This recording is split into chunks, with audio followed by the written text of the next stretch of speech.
अस्सलाम वालेकुम, welcome to my channel. आज मेरे पकवान में मैं आपके साथ शेयर करूंगी इतना ज़बरदस्त लजीज और बहुत ही नरम मुलायम दानेदार ऐसा खोया जो आप घर में बहुत ही रीज़नेबल प्राइस पे बनाएंगे। बाज़ार से कई गुना सस्ती और मज़ेदार फ्रेश खोया आप घर पे बआसानी तैयार कर सकते हैं। तो चलिए स्टार्ट करते हैं सिर्फ़ और सिर्फ 3 इंग्रेडिएंट्स के साथ। बिस्मिल्लाहिर्रहमानिर्रहीम। यहाँ पे मैंने लिया है घी हमने लिया है 2 टेबलस्पून।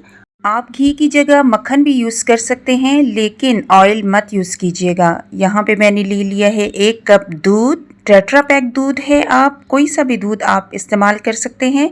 इसमें हमने मक्खन या फिर घी जो आपने डाला है इसको मेल्ट कर देना है। अब हम इसमें डालेंगे खुश्क दूध, और ये दूध कोई ब्रांडेड दूध नहीं है। और इसको अब हम नीम गरम दूध में इसको ऐड करेंगे और अच्छे से इसको हिलाते जाएंगे ताकि लम्स ना बने। और जो भी स्टार्टिंग में लम्स बनेंगे उससे आप घबराइएगा मत, क्योंकि ये आहिस्ता आहिस्ता से डिज़ोल्व होते जाएंगे। पहले हमने जो ये 1 कप दूध डाला है इसको अच्छे से हमने यहाँ पे मिक्स करना है, इस तरह से, जिस तरह से मैं आपको बता रही हूँ, दबाते हुए लम्स को ख़त्म करते हुए इसको मिक्स करते जाना है। अब यहाँ पे डालेंगे हम दूसरा कप भी दूध का, यानी कि खुश्क दूध का। तो इसको भी अच्छे से हमने मिलाते जाना है। आपने घबराना नहीं है कि ये इतना ज़्यादा दूध खुश्क हो गया है और इसके अलावा हमारा जो दूसरा दूध है, लिक्विड दूध है, वो कम है। बिल्कुल भी कम नहीं पड़ेगा। और अच्छे से हमने इसको मिक्स करते जाना है, दबाते जाना है और इस तरह से हमने इसको पकाते भी जाना है। और हाँ, फ्लेम का मैं आपको बता दूँ, फ्लेम हमारे पास यहाँ पे बिल्कुल स्लो आंच पे हमने इसको बनाना है।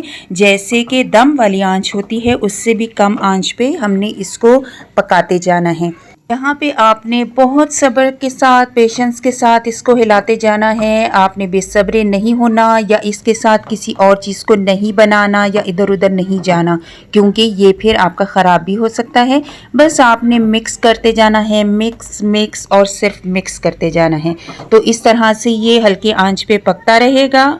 इस दौरान आपने हल्की आंच ही रखनी है, इससे तेज़ आंच पे आपने इसको नहीं पकाना, वरना ये जल जाएगा और आपका खोए बनाने का टेस्ट जो है बिल्कुल ही ख़राब हो जाएगा। यहाँ पे मैंने सांचे को, जिसमें मैंने इसको निकालना है, पहले से ही ग्रीस करके रख दिया है। ऑयल लगा के मैंने इसको अच्छे से ग्रीस कर लिया था। तो अब यहाँ पे मुझे पकाते हुए 15 मिनट हो चुके हैं। 15 मिनट के बाद कुछ इसकी कंसिस्टेंसी इस तरह से है, लेकिन ये अभी तक पक्का नहीं है। और इसका मैं आगे चल के आपको बताती हूँ कि किस तरह से हो। ये देखिए इस तरह से अब ये पैन को छोड़ने लगा है और यकजान होने लगा है एक बाउल की तरह। और ये 20 से 25 मिनट हमें लगे हैं इसको बनाते हुए।